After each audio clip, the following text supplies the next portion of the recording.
At 80, Paul McCartney finally opened up about the rock albums that shaped his soul, the ones that didn't just inspire him, but built him.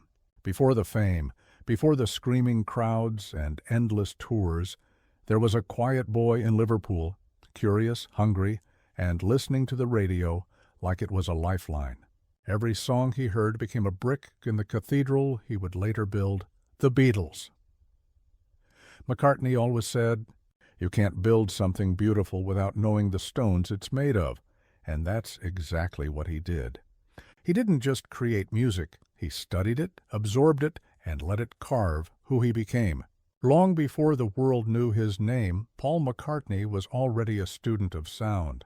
He wasn't born a Beatle, he became one. And these albums were his teachers, the blueprints of everything he'd one day write.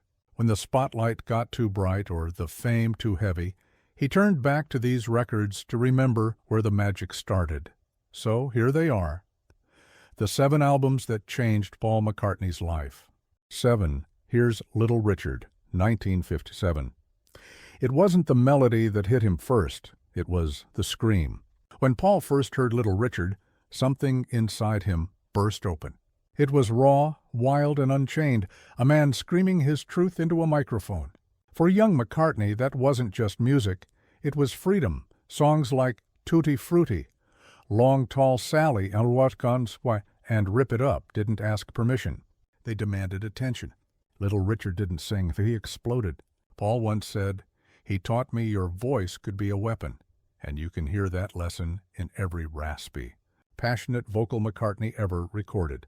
Little Richard gave him something no teacher ever could: permission to be fearless, to be loud, to let go completely. And Paul never forgot it. 6. After School Session, Chuck Berry, 1957. Chuck Berry did something no one else had done. He made rock and roll smart. Before Berry, the genre was all about feeling. But Berry made it about storytelling. Each song was like a 3-minute novel filled with cars, heartbreak, and rebellion. McCartney studied every riff, every lyric, every clever turn of phrase. Berry proved that rock could mean something without losing its rhythm, that brains and groove could coexist. From School Day to Brown-Eyed Handsome Man, Berry showed Paul that every song could be a short film. You can hear that influence in Beatles classics like Eleanor Rigby and Paperback Writer. 5. Elvis Presley, 1956. Before Elvis, music had walls. Between black and white, sacred and sinful. Then Elvis came along and blew those walls to dust. Paul was just 13 when he heard Elvis's debut, and it changed everything.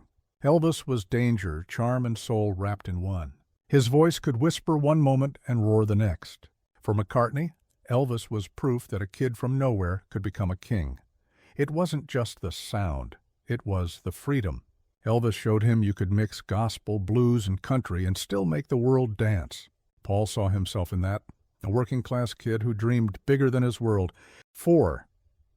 The Chirping Crickets, Buddy Holly, 1957. In a world full of slick hair and leather jackets, Buddy Holly looked ordinary, and that's what made him extraordinary. Holly didn't look like a rock star. He looked real. For McCartney, that was everything. Buddy wrote his own songs, That'll Be the Day, Oh Boy, Not Fade Away. He didn't wait for others to give him hits. He created them. Paul and John Lennon learned from him that they didn't need permission. They could be their own songwriters, their own producers.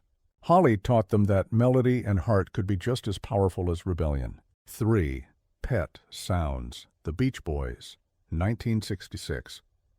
When McCartney first heard Brian Wilson's Pet Sounds, he sat there speechless. Wilson had turned pop into poetry, sound into architecture. Songs like God Only Knows and Wouldn't It Be Nice had a tenderness Paul had never heard before. It was music that didn't just sound good. It felt alive. Pet Sounds wasn't a record. It was a revelation. It pushed McCartney to dream bigger, to experiment in the studio, to see recording as an art form. Without Pet Sounds, there might never have been Pepper's Lonely Hearts Club Band. 2. The Motown sound, early 1960s. Motown wasn't an album. It was a movement. For McCartney, Motown was like a masterclass in soulful perfection.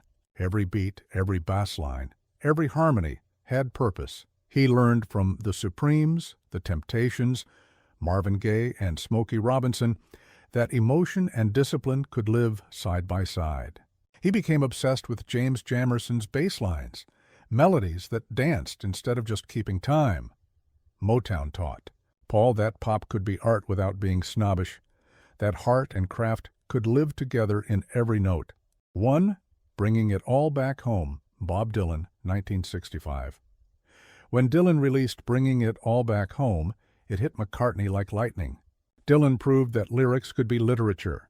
He took rock and turned it into philosophy. With Subterranean Homesick Blues and Mr. Tambourine Man, Dylan wasn't writing about love. He was writing about life, identity, and truth. McCartney realized that music didn't just need melody, it needed meaning. After Dylan, the Beatles changed forever. Albums like Rubber Soul, Revolver, and Sgt. Pepper carried that same hunger for depth. Dylan didn't just inspire McCartney, he challenged him, and Paul spent his whole life living up to that challenge. Even now, at 80, Paul McCartney still listens, still learns, still honors the records that built him. Because greatness isn't born in silence, it's born in sound. And for McCartney, these 7 albums were the ones that started it all. Please don't forget to subscribe and hit the bell icon.